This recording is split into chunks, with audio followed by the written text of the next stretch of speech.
Burkinis are back in Grenoble.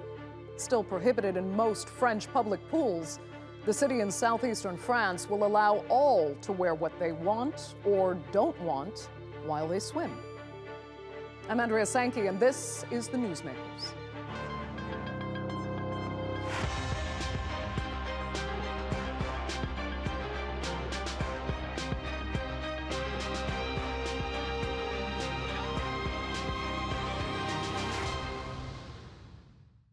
When the Grenoble City Council voted to allow full-body bathing suits in its public pools, there was a wave of celebrations in some sections of France. Just look at this. Adopted.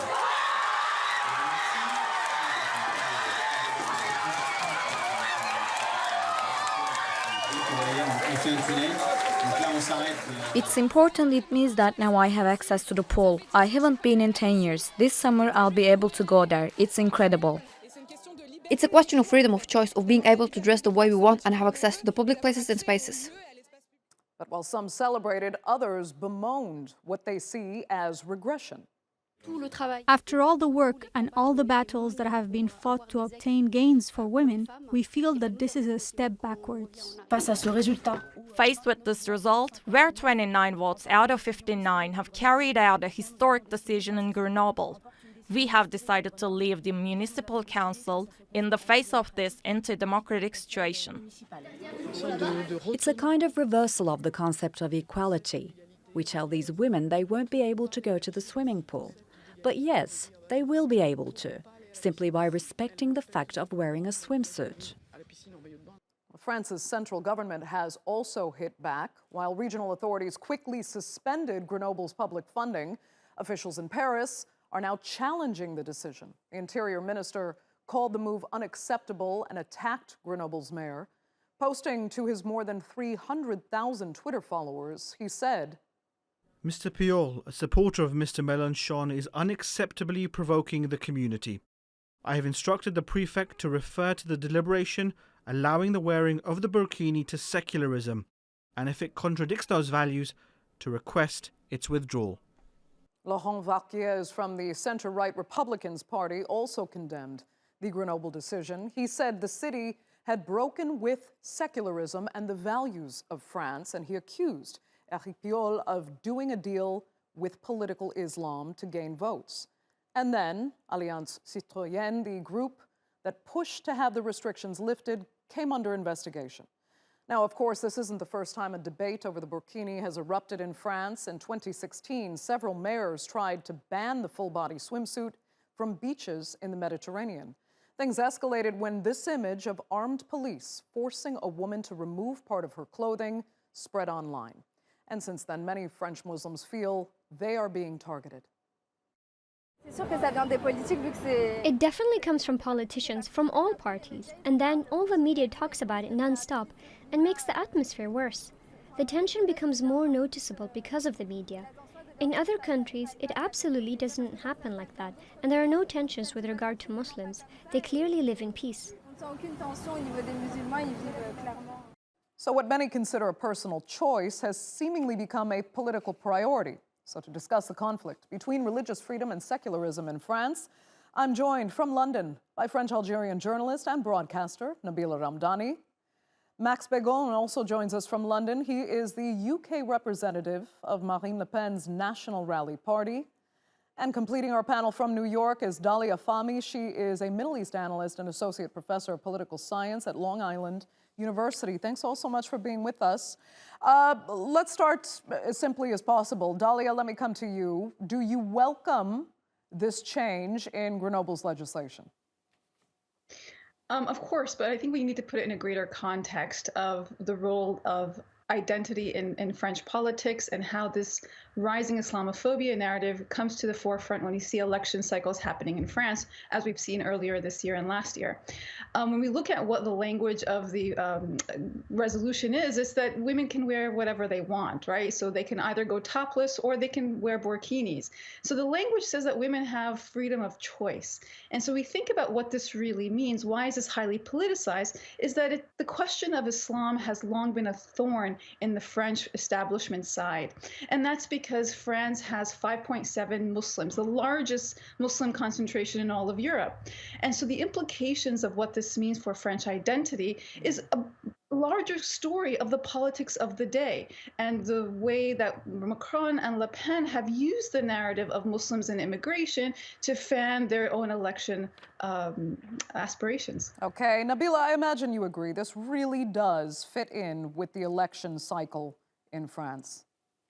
Well, yes, indeed. And dare I say, this is another typical sinister polemic about women's clothes, which demeans France. I mean, the war in Ukraine is intensifying, and monkeypox, which is another very frightening disease, is coming into the international consciousness to join coronavirus. And yet France is still obsessing about the burkini and how it can be outlawed effectively. And the so-called Muslim dress always provokes a summer polemic, and the latest has seen the Grenoble Council allowing women to cover up in swimming pools, leaving the government absolutely fuming at an alleged attack on secular and republican values. And in my view, not only are these angry arguments terribly misplaced, but they're also offering nothing except hate and division. Again, we're talking at a time when the world is still dealing with a crisis such as coronavirus.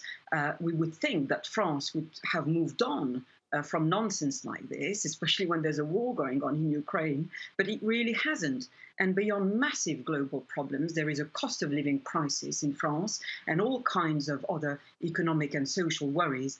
And yet, here we have a so-called liberal democracy tearing itself apart over what women choose to wear. And it's not some eccentric lobbying group, but the French government itself, which is challenging the Grenoble Council's decision to allow bathers to wear the bikini. Let me ask you specifically about something. Why was it that when the city of Rennes was allowing for burkinis to come back to public pools, there was no real backlash about that? That kind of flew under the radar.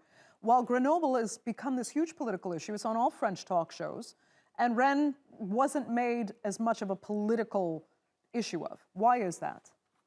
Well, it's the Interior Minister himself now, Gérald Darmanin, who says that the move from the Grenoble Council to allow women to wear a full-body swimsuit effectively amounts to an unacceptable provocation that goes against the values of the secular republic. And he announced that he would seek to do everything to block it. And remember that France considers itself the home of human rights and, of course, liberty, equality, and fraternity. And yet it is still obsessing over dress. And this opposition to the burkini is entirely political. We've got reactionaries from left to right who see it as a symbol of creeping Islamism, as they put it, which is to say that there are too many Muslims in France in their view. So, Max, why do you feel this is actually an important issue for France? It's not just about political maneuvering and playing types of political games. Well, it's a very important issue because we have seen in the 20th century history, but in situations where you have different religions inhabiting the same country, if you don't have a strong system in place to avoid conflict, then it can easily degenerate in civil war like it did in Algeria and in Lebanon. And this is something we want to avoid at all costs for our country. We also in France have seen terrorist attacks every year for at least 7 or 8 years. So it's not like a problem, but it's in the air. We are facing people dying every year because of Islamic fundamentalism. And allowing the burkini in swimming pool is not just giving a freedom to Muslim women that would want to wear it. It's also going against the freedom of anyone who is going to a swimming pool and doesn't want to be subjected to Islamic propaganda. So when you talk about freedom, you have to take into aspect everyone's freedom, not just the freedom of the people who are choosing to display their religion in a public place. Then I need you to explain Dalia actually alluded to this. The regional chief above the mayor of Grenoble actually says that the city's funding has now been withdrawn because he believes this Green Party mayor is doing deals with political Islam. I mean, how can he be catering to political Islam when the law also allows both men and women to swim topless? Well, I think this is a very similar situation to the integral veil. So in 2010, there was a law that was voted to ban the integral veil in public places. And the reasoning behind it was similar in that it's a way that fundamentalist Islamists use to promote their ideology. And if we allow this to happen, it's the beginning of separatism, it's communitarism, it's proselytism. And it's not a good thing for either French people or for Muslim people living in France, because it will just make their integration much more difficult. And if you are a young Muslim woman now, and that if you didn't have these laws that ban burkini, well, there is no law against burkini yet, but if you didn't have this law that ban integral veil, then it might be a lot of them would have to wear this integral veil, and it would be really difficult for them to integrate in French society as they could. Okay, Dalia, I know you've heard that argument before when they say they believe it's a good thing for Muslim women in France to enact these laws so that women are protected. I'll let you respond to that as a Muslim woman yourself. So it's interesting that we continue to talk about the policing of women's bodies and women's clothing as measures of freedom. And we're putting now France in the category of Iran that also forces women to wear. And so France is going to be forcing women to disrobe. And so we need to ask ourselves, why is it that the policing of women's bodies, especially Muslim women, are indicators of identity? If we take a larger step back, we talk about Islamophobia and anti-Muslim sentiment, it's not a fear of Islam and Muslims, but it's about the marginalization of Muslims from civic and political life. According to Pew, in 2014, 72% of French people had a positive view of Islam and Muslims. Today, it's been reduced significantly. And so we have to ask ourselves, why is it that the rise of populism and populist sentiment and rhetoric against narratives of identity of Muslims belonging in France have come from the political establishment to cause division and social strife, which could lead to social strife? The previous commentator talked about Algeria and Lebanon. The causes of conflict in Algeria and Lebanon were not religion and weren't Burkini. It was the creation of unequal citizenship. And so if France is moving in the direction of policing women's bodies, creating an in-group and out-group of who belongs to the nation, then we could be moving in a direction where France is in the categories of countries like Iran, where there is indeed unequal citizenship for women. Okay, Nabila, I have to ask you something on more of a micro level here. In that once these laws are enacted, I believe it comes into effect on June 1st, do you expect to see certain kind of provocations, I'll call them that, at the ground level here, if or when women who actually resent burkinis will perhaps purposely go topless, knowing that it could disturb more conservative Muslim women and their children who come to these public pools, for example? Because it seems like there is a level with the populism and the population itself that does resent seeing burkinis in their public spaces.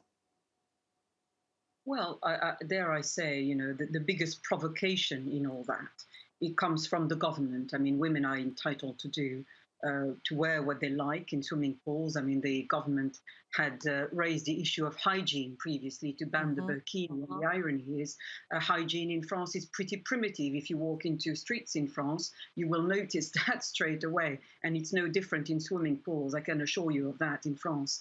But the biggest provocation is the arguments, the insidious arguments put forward by the government, including secularism, which is being weaponized by the political class to clamp down on Muslims.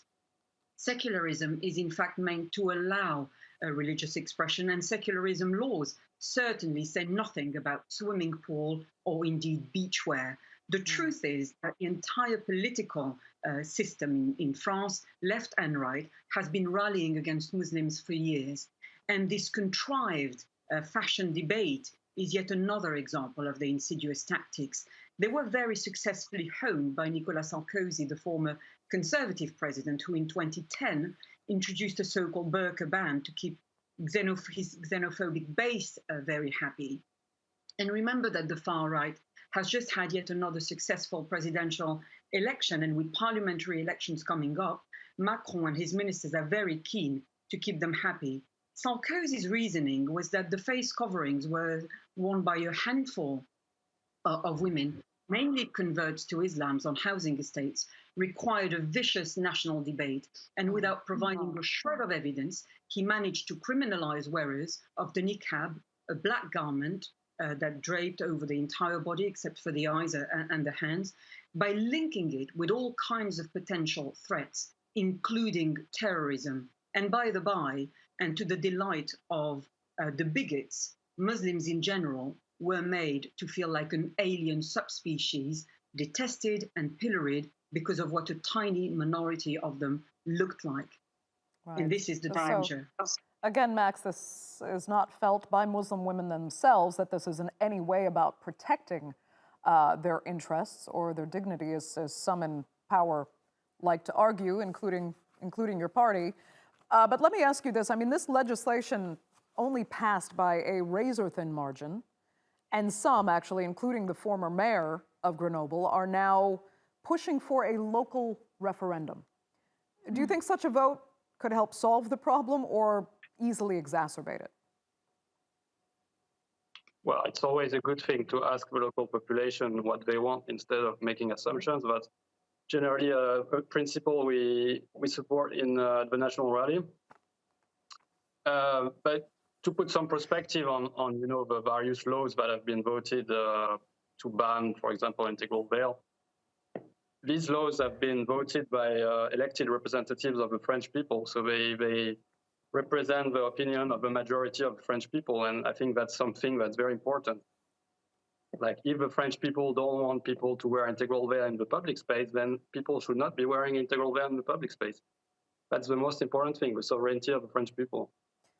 Can I ask you, Max, though, if somebody chose to wear a big Roman Catholic cross on their chest, noticeably so, would you reject that as well?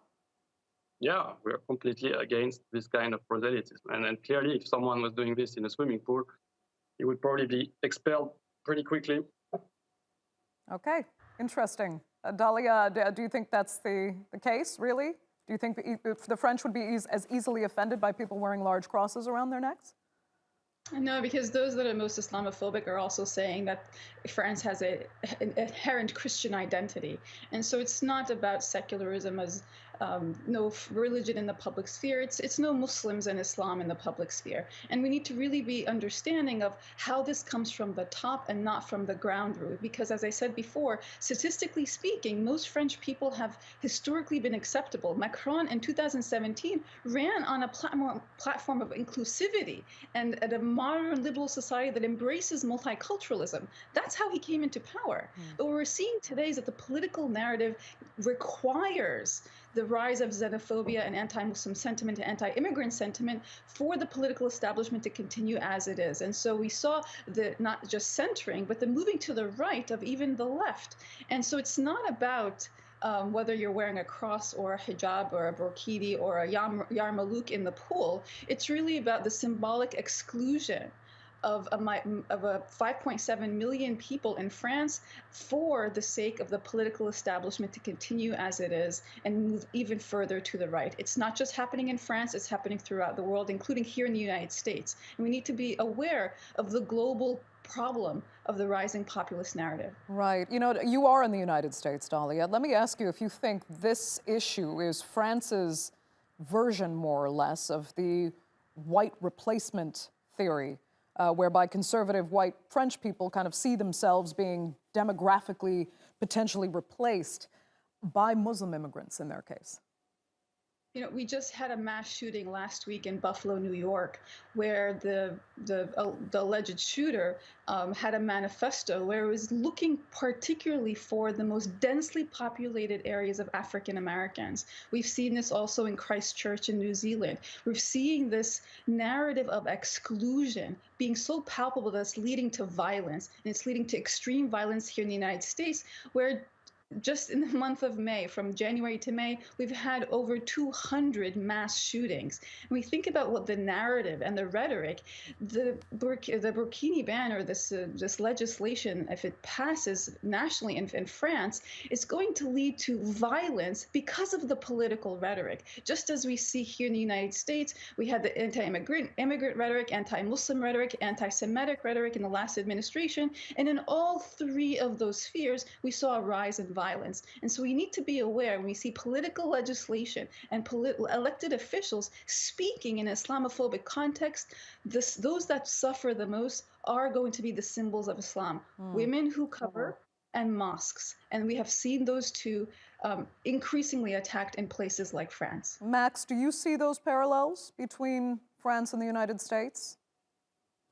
No, I think it's a very different context just because the number of weapons that are in free circulation in the US is vastly superior. So I am glad we don't have as many weapons in France.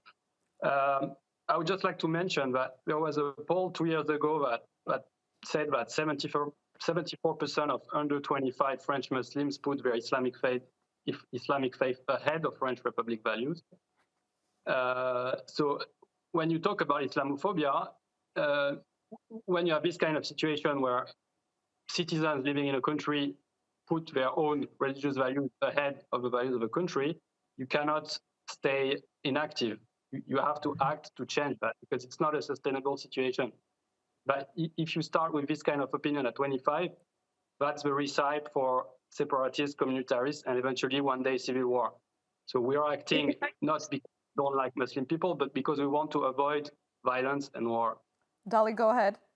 If I can just interject on that one statistic, that was in the context of internalized Islamophobia. Young people in France that are Muslim find themselves increasingly disenfranchised, so they have internalized the Islamophobic narrative that they indeed don't belong. And when you feel like the country is telling you you don't belong, you will move to a different system of values as an indicator. And so when we think about that statistic, we need to put it in a greater context of that research. That research was talking about internalized Islamophobia and how young Muslim French individuals are increasingly feeling like the country is telling them that they don't belong.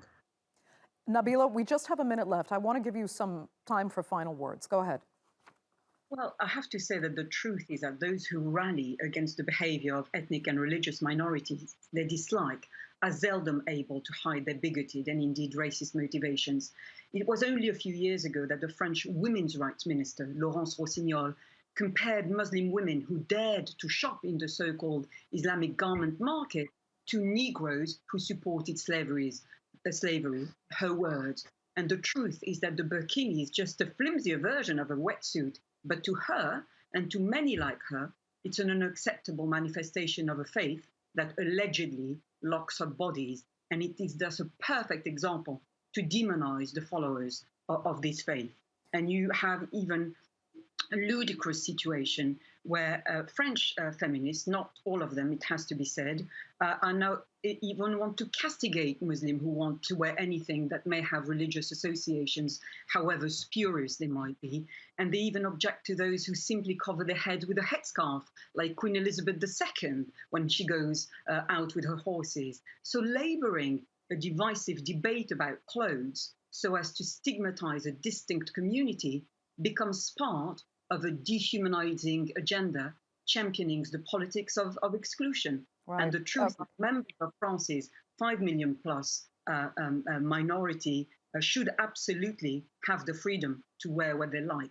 Unfortunately, we are completely out of time for this edition of The Newsmakers. I'd really like to thank all three of my panelists, Dalia Fahmy, Nabila Ramdani, and Max Begon, so much for joining us, and our viewers, of course, for tuning in as well. Remember, you can subscribe to our YouTube channel. I'm Andrea Sankey, and we'll see you next time.